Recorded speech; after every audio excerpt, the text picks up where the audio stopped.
Welcome to Nalla Narasimha Reddy Education Society's group of institutions, integrated campus, Hyderabad, structural engineering, reinforced cement, concrete, RCC. I am Dr. A. Mahesh Babu, Professor, Department of Civil Engineering.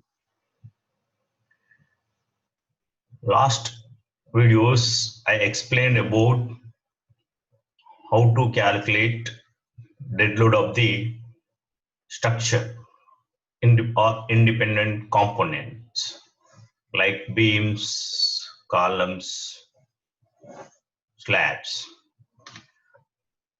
In this session, I will explain about live load or imposed load. What is live load? Live. See, by name itself, it is movable.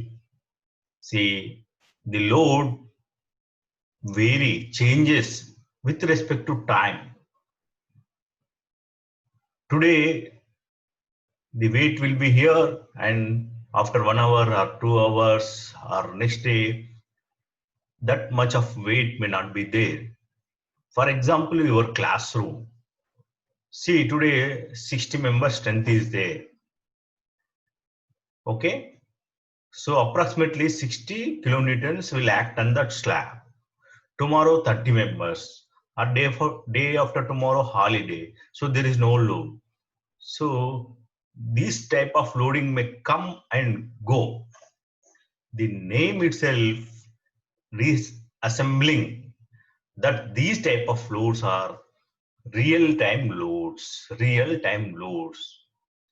Live loads are also called as real-time loads. They are also called as imposed or sudden loads. Imposed or sudden loads. At one moment, as I said, suppose the institution or your classroom empty. If it is all day, there are no students. At the one moment, the room may be empty and live load is 0.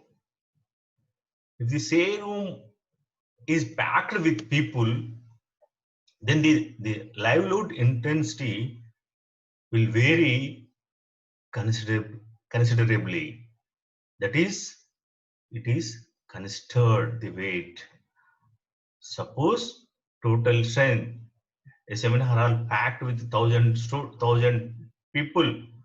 So the live load on that slab will be more. Okay. This also includes movable partitions, furnitures, people occupying floor. See, in movies or shootings, what they will arrange temporary partitions, movable partitions, and furniture. See, you can place furniture and you can remove furniture. So this is live load include that load also. See, this is the one of the example to understand the what is live load, how it is acting, and try to understand by saying this figure, this picture. The live loads are imposed loads, as I said, due to the people occupying here, see, occupying the floor. See, here in this floor there are 3 and balcony 1, 4 people from the elevation side. See, weight of movable. See, here one table, like one some part. So this furniture, it is movable. And the most important point here, See, whenever I'm telling you, see, this is important, you must note, and you try to remember, and you must remember this. Live loads are considered, live loads are taken from which code book? IS 875 Part 2, 1987. See, this is very, very important. Okay? See, at any time when I ask you question, you should able to tell what is the code book for used for live load. Okay? See, IS 87 Part 1, 1987. Ask one more question. What is the code book for dead loads? IS 87 Part 1, 1987.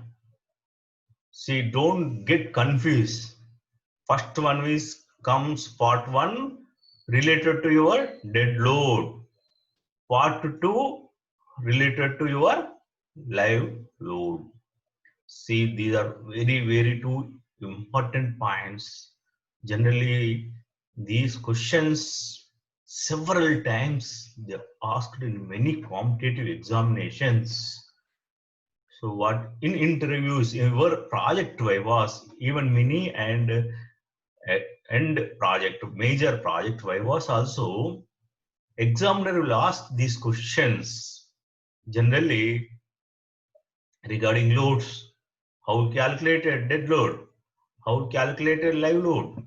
See what is the code book used for this for to take live load or dead load. So you must remember these 2 points. What is these are important 2 points. First one is what is code book for dead loads. See, blindly you have to tell.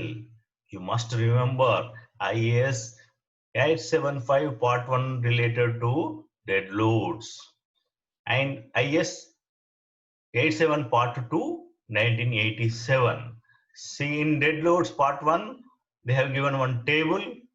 Unit weights of the different materials have been given. Look at we'll look at live loads. We'll see regarding live loads. Okay. Now, if you see some of the common, some of the common live loads or imposed loads used commonly design of the building are given below. See, in the code book, they have given number of types of floors, number of loads they have given live loads. Here we'll see few generally common we'll use in design. See, in the problem, they may give you live load or may not give you live load. Just we'll mention the type of floor.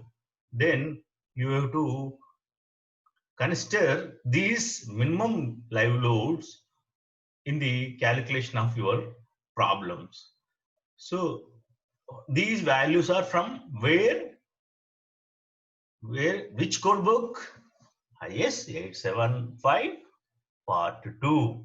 Okay. Here, see, you see this table. You look at this table. Types of floors, minimum live load, kilonewton per meter square. See, in dead loads,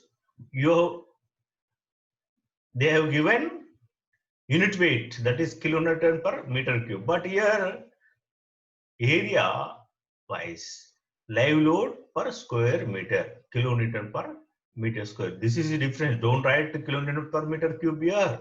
That is wrong. Okay. See, type of flows. See how these values are important in the solving problems. that we'll see in coming topics. Okay. So now first, residential buildings, houses, your hospitals, dormitories. What is the live load here? We have to consider. We have to consider 2 kilonewton per meter square. That means what is the this idea? See, suppose here for 1 square meter, say for example, this is a square meter of 1 square meter. Okay.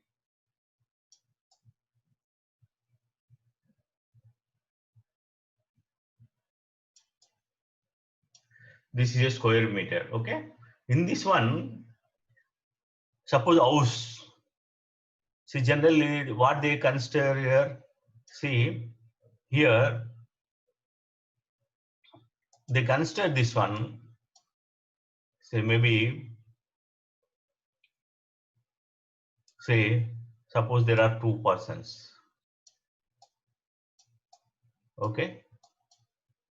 See, there are 2 persons. So here for 1 person, they have taken 1 kilonewton.